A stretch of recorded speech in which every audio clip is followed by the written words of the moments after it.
Chris will be speaking from the Presentation Mastery PASS, again, part of Toastmasters educational program, from level 2 effective body language. So it's that time of the year, the contest time to rise to the challenge, get out of your comfort zone and see bigger world. Competition is how you discover how much more you can do than what you believed was possible. Our second speaker tonight owes more to his recent successes in life, to what he has learned while participating in speech competitions.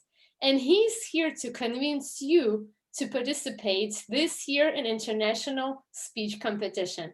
Please help me welcome Christopher Rallo.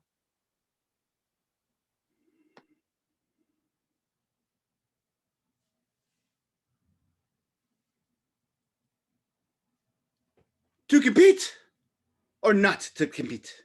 'Tis it nobler to suffer the slings and arrows of outrageous judging. Oh.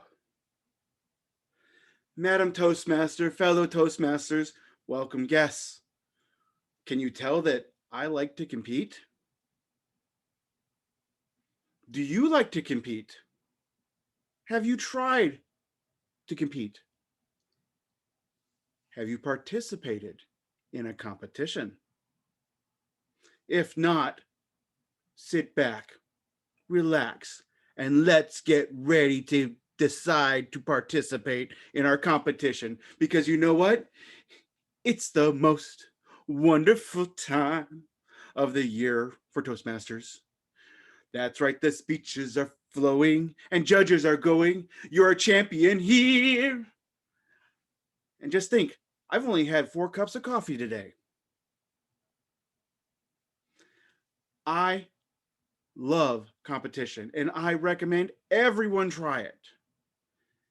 But maybe you're not quite ready to participate in a speech contest. Why?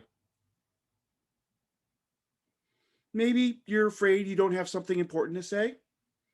Okay, reasonable, but wrong. Everybody has a message that the world needs to hear. And it's great to talk in your club, and your club's going to bring you up to a certain level. But competition, like I said, takes you to that next level. It helps you find what you more than what you thought you could do. Now, don't get me wrong, it's a lot of work when you want to win, depending on what do you want to win. And you might say, well, Chris, I'm really new to Toastmasters. I'm not ready. I'm not good enough. I got a little secret for you. You are.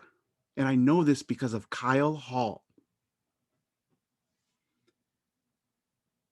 If you haven't ever heard of Kyle Hall, he has been to the world stage. He's beat out 30,000 plus competitors to take third on the international stage. In 2012, my first year in Toastmasters, barely completed my Competent Communicators Manual, and my president of my club said, Chris, I think you should volunteer for the contest. You should participate. All right, you're going to participate. I got voluntold. I went, and the only thing that I knew how to do was stay true to my message, because 2-time world finalist Omar Rivas had given me that one piece of wisdom. That's all you need. I competed at the club contest and I won. I barely beat the clock, but I still won. Then I got to the area contest. Only 2 competitors. Mathematically, I have a 50-50 chance of winning. This is going to be great, right? I got a chance. Fate said no. Your competitor is Kyle Hall. I knew this wasn't going to go well, When the DTM, Distinguished Toastmaster, that was signing me in said, "Oh, you're the other Area 22 contestant? Good luck, you're going to need it." Yeah, this was ominous, but correct, because I got to go against Kyle Hall, a master competitor. He's been there, he's done that, he's got the t-shirt, he knows what he's doing. I'm barely competent. Ferrari, Fiesta, elephant, mouse. Polished perfection, might not trip. And I got to go first. Woohoo! Everything's just lining up for me. Who sees a train wreck coming? Have you ever given a presentation and then just want to just shake the hand and dive under a chair? Yeah, me too. I gave my presentation and then Kyle gets up. He blows the doors off the place. Now, Kyle, if you've ever met him, imagine Perry Mason meets an NFL offensive lineman. He's a big man, but he glid across that stage like a prima ballerina. His vocal variety, his facial expressions, impeccable. His was a flawless victory. We came to the end of the contest, and the inevitable happened. I won. I mean, the whole crowd gasped, myself included. When they gave me my first place certificate, they had to scratch out Kyle's name. Afterwards, I caught up to Kyle Hall. I ran up to Kyle. I don't understand. How did I win? Simple, Chris. You were passionate and you stayed true to your message. And it was a message everybody had to hear because it was all about reading bedtime stories. That was my whole speech, and that won. Now, I then promptly went to the division contest and lost. In a bit of irony, it was to Omar. But then later on, I actually had someone come up to me and say, "Chris, your speech changed my life. I read bedtime stories to my kid. No more bedtime battles. Thank you. Thank you." And it's all because I had a message that I had to get out, and I wouldn't have done that if I hadn't gone to the contest, if I hadn't got out of that comfort zone, if I hadn't tried the train wreck. You ready to jump on board the train? You might wreck, or you might go on a great trip.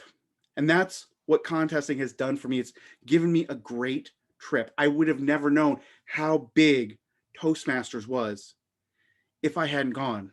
I would have been coached by people like Kyle Hall, Omar Rivas, Vladimir Balbanov, Elena Balabanova. I would have never known that, hey, there's a lot of different jobs you can do. I've been an area director. I didn't know what that was, but I've done it now, and it's helped me with my leadership skills. Outside just my club where it's comfortable, it's pushed me outside more and more and more. If you want to be a leader, you got to be ready to be uncomfortable, right?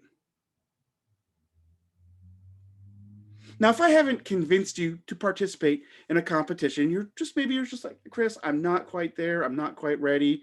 Maybe I just haven't finished two levels of a path." That's okay. I understand. But you'll notice I said participate in a competition. Participate is open to interpretation. How many of you here know how to use a stopwatch? Please raise your hand. Okay, everyone, we were recording this. You all just volunteered to be a timer at a contest. Okay, gotcha.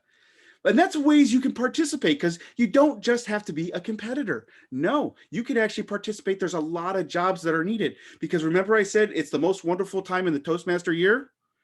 Well, that's true for everybody except directors, area, and division. Right now, they're doing something more. They're doing a musical number more along the lines of, I need judges, I need timers, I need a Toastmaster too. Why did I take this job? That's another way to participate in that competition. I've done the judging, and it's actually really, really educational when you sit there and you have a form and it tells you what to judge and how to do it. You start to see. So go out, talk to your president. Your president will know your division director and say, hey, I want to volunteer to be a judge. Because if you don't, eventually your division directors are going to come around and they'll be knocking on your doors. I know this because I did it. But maybe you don't want to judge. You still like to evaluate, because judges, you don't get to evaluate. There's a lot of other jobs. Like I said, you can be a timer. Toastmasters are always in short supply. You get to run the meeting in front of a whole bunch of people you don't know. Push yourself a little bit farther. You gotta love it. One job I really like, unsung heroes, the ballot counters.